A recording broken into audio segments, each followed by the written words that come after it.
بلکہ خلیفہ سمجھ کے مانتے ہیں،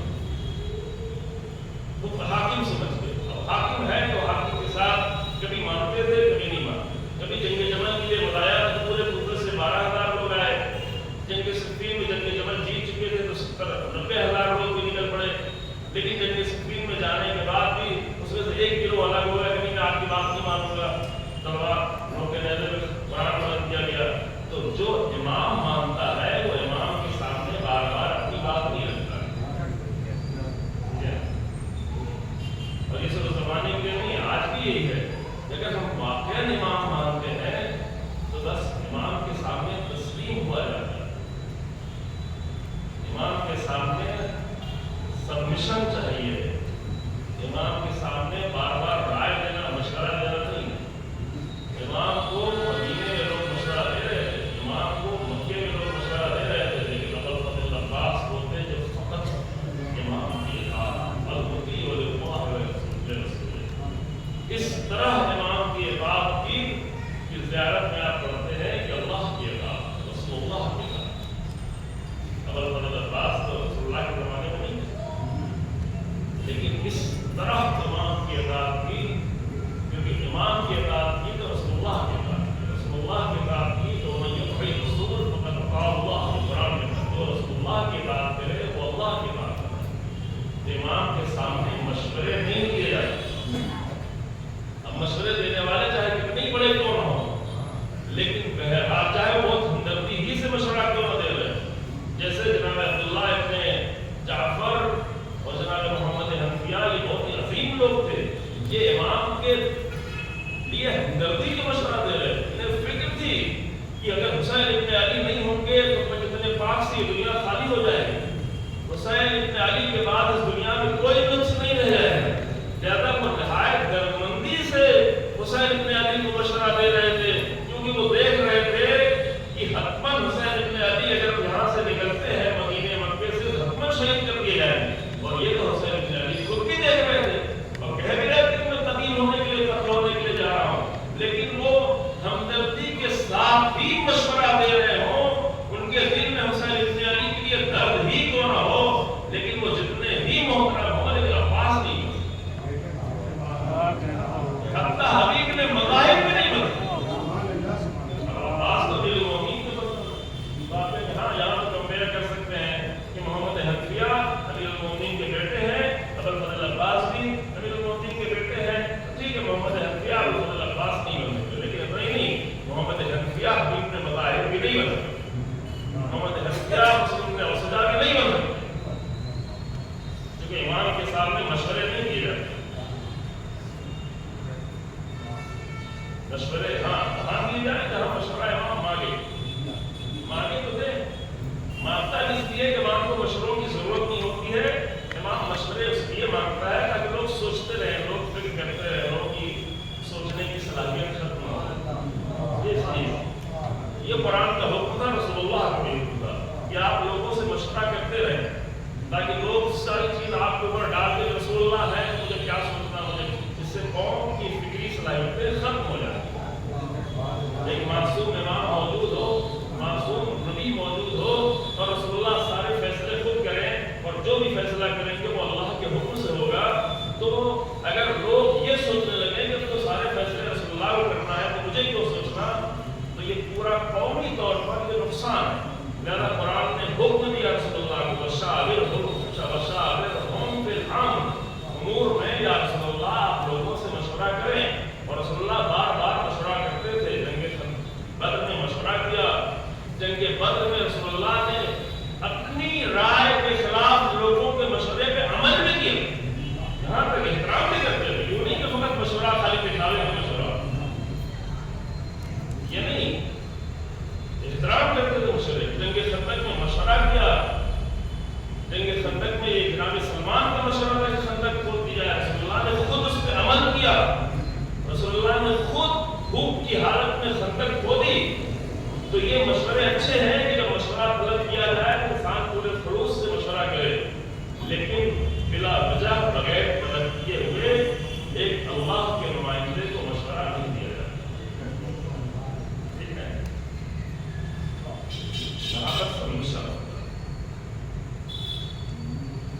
کوفے کے لوگ کی مشکل کیا تھی؟ کوفے کے لوگ مشورہ بہت زیادہ دیتے تھے، امیر المومنین کو مشورہ دیتے تھے، جناب مسلم کے پاس آئے ان کو بھی مشورہ دے رہے تھے۔ یہ بڑی مشکل ہوتی ہے، یہ اس میں ہم لوگ بھی گرفتار ہو سکتے ہیں، بڑے بڑے شہروں کے لوگ کی بات ہوتی ہے، ارے ہم لوگ لوگ ہیں ہمارے گھر میں وہ مرجع ہوتے رہے لیکن ہم بھی کچھ ہیں، آپ بہت کچھ ہیں لیکن جو آپ کی فیلڈ ہے اس میں آپ سب کچھ ہیں۔ وہاں پہ اگر مرجع بھی آئے گا تو آپ کے مطابق عمل کرے گا۔ امام خمینی کے لیے ملتا ہے کہ ڈاکٹروں کی باتوں کو ماننے میں ڈاکٹر ہی کہتے ہیں اتنا زیادہ پابند تھے، ہم لوگ تو گوگل سرچ کر کے یہ دوا کھائیں گے وہ دوا نہ کھائیں گے، یہ ماننے کے بولا مانے کر لیتے ہیں، لیکن امام خمینی ڈاکٹروں کے مشورے پہ ذرہ برابر بھی ذرا بھی، کیونکہ بھائی اس فیلڈ کا ایکسپرٹ یہ ہے تو ہمیں اس کے مشورے پہ اس کے حکم پہ عمل کرنا، اس کی بات کو ماننا ہے۔ تو جو جس کی فیلڈ ہے اس فیلڈ میں وہ جتنا بھی مشورہ دے، اپنا حکم دے، اپنی رائے دے، اپنی بات چلائے، لیکن جب وہ فیلڈ نہیں ہے، شریعت کو جب اتنی گہرائیوں سے نہیں سمجھتے تو پھر یہ نہ کہیں کہ مرجع کا حکم تو یہ ہے لیکن مجھے تو یہ سمجھ میں پھر یہ سوچ بڑھتے بڑھتے رسول اللہ نے تو یہ فرمایا تھا لیکن مجھے تو یہ سمجھ میں مجھے ایسا لگتا ہے، مجھے یہ سمجھ میں یہ ہوتا تھا رسول اللہ کے سامنے آ کے برابر کہتے تھے۔ اور اس بات میں خلیفہ جمہور تو خیر بہت زیادہ تاریخ میں مشہور ہے کہ رسول اللہ کچھ بھی کہتے تھے تو چونکہ اپنے آپ کو رسول اللہ کے سسر سمجھتے تھے، ذرا اس لیے سچ میں جی ہاں تو بار بار مشورے آ کے دیا کرتے تھے، آپ ایسا نہ کریں، آپ ایسا نہ کریں، آپ ایسا نہ کریں۔ اور یہ خطرہ سب کو شامل حال ہو سکتا ہے کہ جب ہم کسی فیلڈ کے ایکسپرٹ کے ہوتے ہوئے بار بار اپنا مشورہ سے دے رہے ہوں تو یہ مرجع کو مشورہ دیتے دیتے، رہبر کو مشورہ دیتے دیتے، ایک واقعہ کے معتبر عالم اس کو مشورہ دیتے دیتے پھر عادت ہو جائے گی تو رسول اللہ کو بھی مشورہ دینے کی کوشش کریں گے، امام زمان آئیں گے تو انہیں بھی مشورہ دے دیں گے۔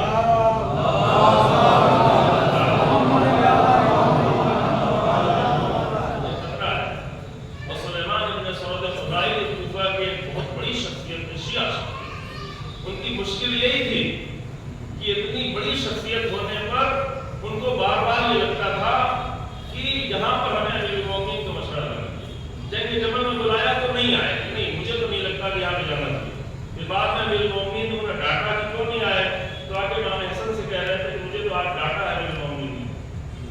کہا بھائی تمہیں اپنا سمجھ رہے ہیں اسی لیے تو ڈانٹ رہے ہیں، اور ایک دوسرے کے لوگوں کو نہیں ڈانٹ رہے، تم اپنے تھے اس لیے ڈانٹ رہے۔ پھر جنگ صفین میں آ کر انہوں نے اچھے سے کردار ادا کیا، جہاں مسلم جب وہاں پہنچے تو بڑھ چڑھ کر حصہ لیا، بیعت طلب کی، گھر میں بھی جا کے ٹھہرے، یہ سب کچھ کیا، لیکن جب جناب مسلم نے کہا کہ ابھی ابن زیاد آیا ہوا ہے، اس کی طاقت نہیں ہے، ابھی یہاں لشکر کچھ نہیں ہے، ابھی شام کو کوئی لشکر نہیں آ رہا ہے، چل کے ابن زیاد کے خلاف جنگ کرو، تو کہا کہ نہیں مناسب نہیں ہے، جب امام خود آئیں گے، امام کے ساتھ تو ہم تلوار اٹھا سکتے ہیں، نائب امام کے ساتھ تلوار نہیں اٹھائیں۔ آج بہت سارے لوگوں کی لاجک کہ امام آئیں گے تب تو اٹھائیں گے تلوار، لیکن جناب مسلم کے ساتھ نہیں اٹھائیں گے، معصوم امام چاہیے ہے، معصوم امام کے ساتھ ہم جنگ کریں گے۔ اور مسلم نے اپیل کو چھوڑ دیا، تنہا چھوڑ دیا، تو وہ جب ذوالحج میں مسلم نے اپیل کو تنہا چھوڑ دیا تو صرف ایک مہینے بعد محرم میں حسین ابن علی کے پاس بھی نہیں آ سکتے، اسی کوفے سے حبیب نے مظاہر آ گئے، اسی کوفے سے مسلم نے وسجا آ گئے، اسی کوفے سے دسیوں لوگ آ گئے، لیکن سلیمان ابن سعود خدائی نہیں آئے۔ بعد میں بھی توبہ کرنے لگے اور توبہ کر کے جا کے مارے بھی گئے، شہید بھی ہو گئے، شہید بھی ہوئے، اللہ ان کی توبہ کو قبول کرے، لیکن بہرحال جس دل سے توبہ کی ہوگی اللہ قبول کرے، ہم کو کسی کے بارے میں فیصلہ کرے، لیکن اتنا لازم ہے کہ اگر مسلم نے اپیل کا ساتھ دے دیا ہوتا تو ایک مہینے بعد عاشور کا دن نہ، اور اگر مسلم نے اپیل کا ساتھ دے دیا ہوتا تو اسی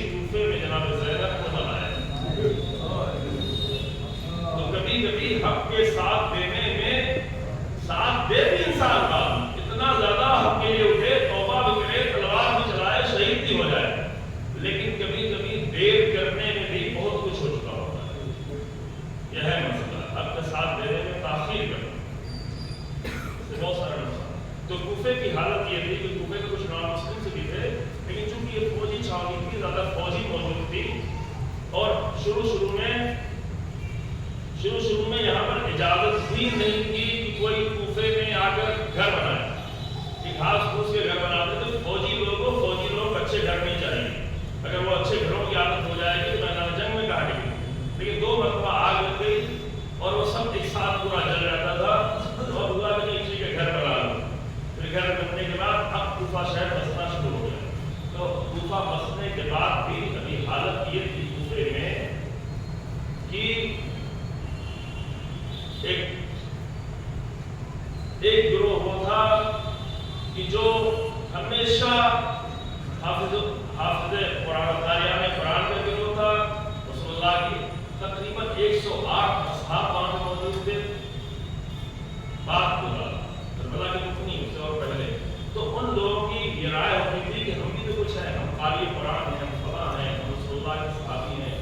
وہ لوگ اپنی ہی بار بار رائے رکھا کرتے ہیں، اور یہ مشکل پیش آئی، اور جو لوگ کوفے میں شیعہ اقلیت تھی، یعنی مائنارٹی شیعوں کی تھی، تو واقع امام کو امام مانتے، اس میں بھی ایسے کمزور لوگ موجود تھے،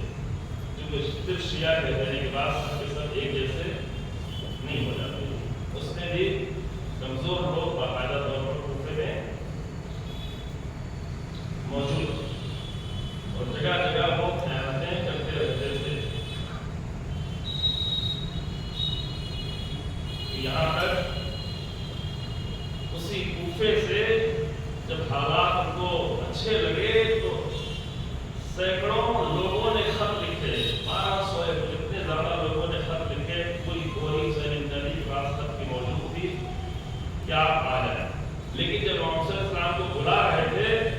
تو یہ سوچ کے نہیں بلا رہے تھے کہ یہ امام ہیں، یہ آئیں گے رسول اللہ کی حکومت قائم کریں گے، وہ اس لیے بلا رہے تھے کہ کوفہ کسی زمانے میں حکومت کا مرکز رہ چکا ہے، اور یہ حکومت شام اور دمشق منتقل ہو گئی ہے، تو ہمارے اختیارات کم ہو گئے، ہماری حیثیت کم ہو گئی، اگر حسین بن علی دوبارہ آ جاتے ہیں اور یہاں پر حکومت بنا لیتے ہیں تو پھر ہماری حیثیت دوبارہ پلٹ جائے، تو ہوتے جہاں مرکز ہوتا ہے، کیونکہ جہاں مرکز ہوگا ساری سیکریٹریٹ ساری چیزیں مرکز نہیں، مرکز ہوا گئی، تو اس لیے حسین بن علی بلا رہے، لہٰذا امام نے وہی لوگ جو امام کو کوفے خط کے لکھ کے بلا رہے تھے وہی اس میں سے کربلا میں بھی موجود تھے، اور امام نے نام لینے کے پکارا، نام لے کے کربلا کے میدان میں شخص نے ربیع کا نام لیا، میں جب نام بہار نے یہ نام یاد نہیں رہ جاتے ہیں کہ امام نے جب نام لیا حجاج ابن ابجر کا، قیس ابن اشعث یعنی جو جودا کا بھائی، ہم اسی میں نہیں آئیں گے، یوں ہی ہو چکی ہے، یزید ابن حارث، یہ ان لوگوں کا نام لے کے بتایا، کیا تم نے خط نہیں لکھا تھا؟ اور سے جو راستے میں ملاقات کوفے کے لوگوں نے مجھے خط لکھا، اس لیے میں کوفہ آیا تھا، انہوں نے کہا مجھے معلوم نہیں ہے خط کے بارے میں، لہٰذا میں آپ کو کوفہ میں اپنے ساتھ اپنی کنٹرول میں لے کے جاؤں گا، اور پھر جب میدان میں جنگ کرنے گیا تو کہا کہ تم لوگوں نے حسین بن علی کو خط لکھا، اور یہاں امام نے چند لوگوں کا نام لے کے پکارا کہ تم نے مجھے خط لکھا، اور اس میں ایسے لوگ تھے جیسے قیس ابن اشعث، یہ لشکر کے سپہ سالار بہت سارے ہوتے تھے، الگ الگ ٹولیوں کے لشکر کے سپہ سالار، اور شمس ابن ربیع جو پورے پیادہ لشکر کے سپہ سالار، پیدل جو لشکر تھا اس پورے لشکر کا سپہ سالار بن گیا، لیکن اس لیے بھی امام حسین علیہ السلام کو خط لکھا، لیکن کیوں خط لکھا تھا؟ وہ خط کی تحریر سے اندازہ ہوتا ہے، خط میں یہ جملہ لکھا تھا کہ آپ آ جائیں، یہاں پر پھل پک چکے ہیں، ٹوٹنے کے لیے تیار ہیں، کوفہ لہرا رہا ہے، کھجور کے باغات ہرے بھرے پڑے ہوئے ہیں، اور سپاہ بھی تیار ہے، سب آپ کے انتظار میں ہیں، اور آخر میں لکھا الاجل، جلدی آئیں، دیر بھی نہ کریں،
ہو جائے، جذبات میں انسان بہتا چلا جائے،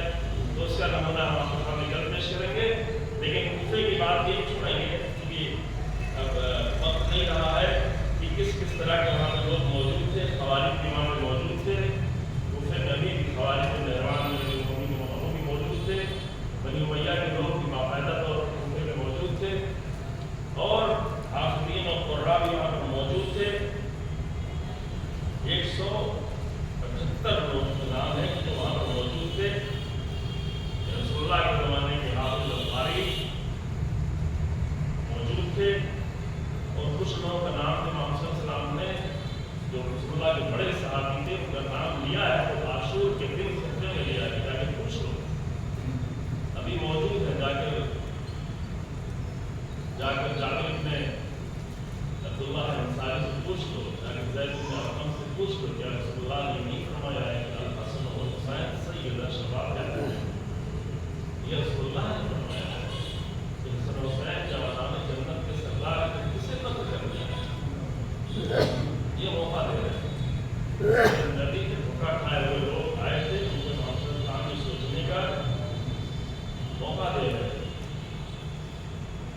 جا کے ان سے سوال کرو. لیکن یہ سب کچھ ہوتے ہوئے بھی تلوار حسین بن علی کے خلاف بھی رہی، نیزے تیار رہے، تیر بہت زیادہ بڑا بنا کے لاتے تھے. رائے کی جنگ میں تیر انداز کو الگ ہوتے، تیر انداز لوگوں کو ہوتے جن کو تلوار چلانے کی ضرورت نہیں ہوتی، یا نیزے کی ضرورت ہوتی، اس سے تیر چلاتے. 4000 سے زیادہ سرکوں تھے جو صرف ان کا کام تھا تیر چلانا، اور وہ ایک دو تیر نہیں، بہت سارے تیر بنا کر اپنے پیچھے لٹکائے ہوتے کہ تیروں پہ تیر چلاتے رہے، مسلسل تیر چلاتے رہے. یہ سب کے سب وہ اپنے اسیروں کو تیار کیے کھڑے تھے. حسین بن علی کو نماز پڑھتے دیکھ رہے تھے، لیکن پھر بھی تیر چلانے کو تیار. یہ نہیں کہ بعد میں تیر چلائے، نہیں، اسی وقت جب فرزند رسول اللہ نماز پڑھ رہا ہو اسی وقت تیر بھی چلا رہا ہے. یہ انسان کی کوالٹی ایسی ہے کہ جب وہ بدلتا ہے تو کس حد تک تبدیل ہوتا ہے، اور ایک پستی میں جانا چاہتا ہے تو کتنی پستی تک پہنچ جاتا ہے، اتنی زیادہ پستی. یہ خطرہ ہے، یہ ہم سب کے لیے، آپ سب کے لیے خطرہ ہے. جب پستیوں کا سفر شروع کیا تو کتنی پستی تک پہنچ جاتا ہے. ہمارے ساتھ نے بھی یہ کبھی نہیں سوچا تھا کہ ہم جائیں گے تو اپنے تلواروں کے ذریعے سے پورے رسول اللہ کے گھرانے کو قتل کر دیں. شہر رے کی حکومت کے لالچ میں چلا تو گیا تھا، لیکن وہ یہی ارادہ کر کے آیا تھا کسی طرح صلح و مصالحت کریں گے، جنگ نہیں ہونے دیں. اور آج محرم تک وہ یہی کوشش کرتا رہا کہ کسی بھی طرح حسین بن علی کے خون سے میری تلوار لگنے نہ پائے. لیکن اگر پستی کا سفر شروع کر دیا ہے، اگر ایک بار حکومت کی لالچ میں حسین بن علی کے مقابل میں آنے کو تیار ہو گئے ہیں، تو عاشور کے دن ممکن ہے کہ یہ آواز صبح عاشور اول وقت یہ آواز مجھے یا خیل اللہ ارکبی وبالجنت ابشری، یہ پہلی آواز مجھے. ادھر حسین بن علی کی صدا اللہ کی بارگاہ میں پہنچ رہی تھی، ہاتھوں کو بلند کیا تھا، اللہ کی بارگاہ میں دعا کر رہے تھے. انت ثقتی فی کل امر، انت ثقتی فی کل کرب ورجائی فی کل، یہ کلمات تھے، ولی فی کل امر، سارے کلمات ہمارے ذہن میں بھی نہیں ہے. یہ ادھر حسین بن علی کی آواز پہنچ رہی تھی اللہ کی بارگاہ میں، اور ادھر ہمارے سعد بن ابی وقاص کا بیٹا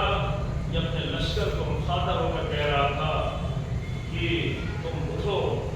گھوڑوں پہ سوار ہو جاؤ، ہم تمہیں جنت کی بشارت دیں. وبالجنت ابشر یا خیل اللہ ارکب، اے اللہ کا لشکر، اے اللہ کا لشکر. جو ظاہر حسین بن علی کو قتل کرنے کی ایسی آمادہ نہیں کیا جاتا. اتنا بڑا دھوکہ دینا لازم ہوتا ہے. دھوکہ نہیں دیا جائے گا تو حسین بن علی کے قتل کے لیے لوگ آمادہ نہیں ہیں. جیسے آج کے امیر المومنین کا نام لے کے دھوکہ دیا جاتا ہے بہت سارے جوانوں کو. حسین بن علی کا نام لے کر دھوکہ دیا جاتا ہے. حسین بن علی کا نام لے کر حسین بن علی سے دور کیا جاتا